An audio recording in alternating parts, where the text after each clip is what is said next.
Umwana to tell you my poem of going at 2042, 2016.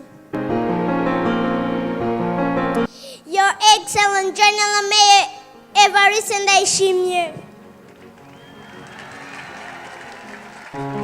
Good morning, everybody. So my name is Tekamiki First.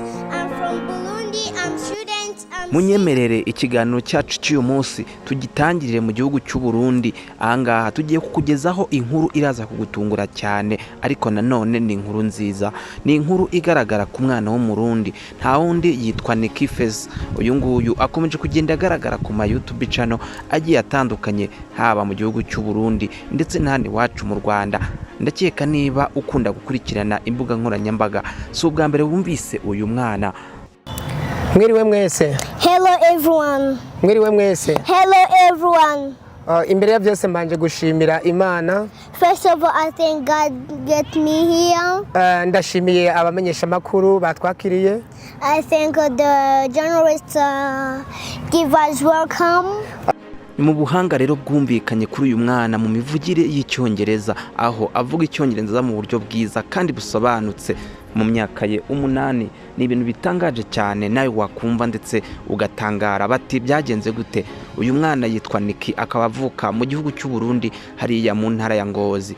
Uyu nguyu rero ubwo perezida w'u Burundi yari yateguye inama cyangwa se ikoraniro ry'abarundi, uyu mwana yagiye agaragara cyane avuga Icyongereza mu buryo butangaje ku buryo abaraho bose batungurwa maze bagatangara. Ni mu gihe rero uyu mwana Niki ubwo yahabwaga umwanya, ahangaha perezida yarari yatangiye ashimira perezida wamuhaye umwanya, ibintu yakoraga agaragazamo n'ubwenge bwishi. Bamwe bakibaza niba koko ari umwana nk'uko bigaragara, bikabatungura cyane. Mu Cyongereza gitangaje yasabye perezida kandi ko bagomba gufatana ifoto nyuma yo kuvuga ijambo. Niki akimara gusoza ijambo, ibingibi byatumye perezida w'u Burundi yicwa n'akanyamuneza, maze ibinyamuneza biramusaga yemerera gufatana ifoto n'uyu mwana nyine Niki. Ibingibi rero byakomeje kugenda bishimisha benshi cyane, maze abanyamakuru benshi cyane barahaguruka bakajya bajya gushaka uyu mwana nyuma y'uko akoranye ikiganiro na perezida w'u Burundi.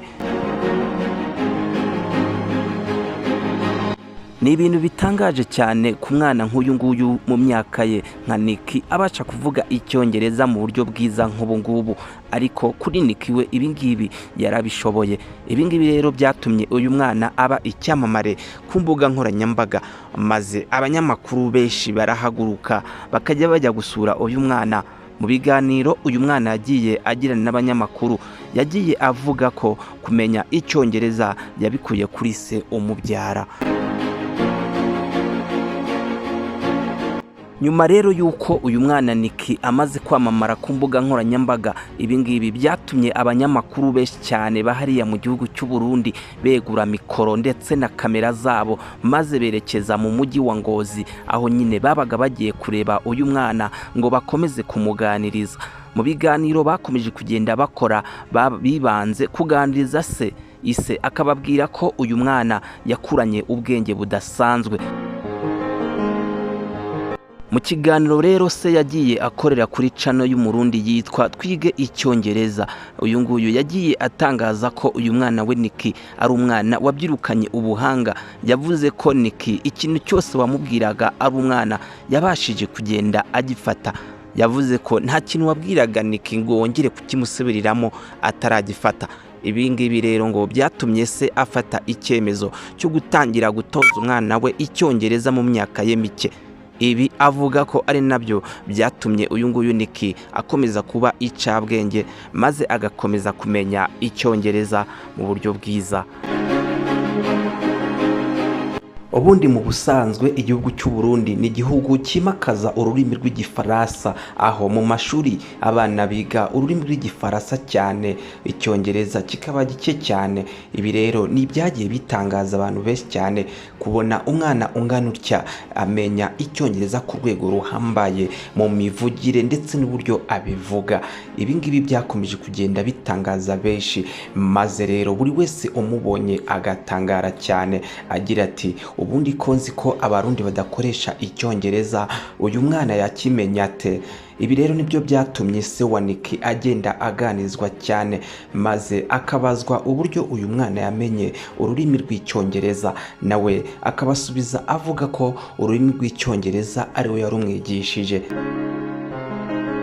Nyuma rero yuko abarundi ndetse n'abanyamakuru b'iwabo mu Burundi bamaze kugenda babona impano z'uyu mwana, ibi ngibi byagiye bibakora ku mutima, maze bafata icyemezo cyo kugaragaza impano z'uyu mwana. Byatangiye uyu mwana impano ye ayigaragaza aho perezida yari yateguye ibiganiro, maze mu bwuzu bwishi agenda avuga ko afite umuvugo ashaka kugezaho perezida w'u Burundi. Ibi ngibi rero byakomye abantu benshi ku mutima, maze impano ye barayipromotinga kugeza n'ubu. Ndakeka rero niba ukunda gukoresha imbuga nkoranyambaga, ntushobora guscrollinga kabiri utarabona ifoto iriho uyu mwana Nick. Ibi ngibi ni ibintu rero bikomeje kugenda bishimisha benshi, yaba mu gihugu cy'u Burundi, yewe nanjye byankoze ku mutima, maze ndavuga nti aya makuru meza ngomba kuyageza ku bakurikira igicano yacu, kugira ngo nabo bakomeze kureba ibi byiza byagiye bigaragara kuri uyu mwana witwa Nick. Ko rero ari urugendo rutoroshye tuba twanyuzemo, ariko nkuko twabyemeje hano kuri The Fame History, tugushakira amakuru y'ibyamamare ahahereye hose, tugasoma ibinyamakuru kugira ngo tukugezeho amakuru yizewe, maze nawe ubashe kuryoherwa n'ibiganiro byacu. Ibyo rero ndabivuga kugira ngo nkwibutse gukanda subscribe wowe utarabikora, kugira ngo ibiganiro byose tuzajya tunyuza kuri iyi channel ujye ubasha kubibona nta nkomyi kandi kare. Ngayo nguko rero, wakoze cyane kugenda ubana natwe, wowe kanda subscribe kugira ngo ibiganiro byacu bitazajya bigucika, naho ngewe ubigutegurira kandi nkabikugezaho nitwa Muhire. Imana ikurinde, wakoze kubana natwe.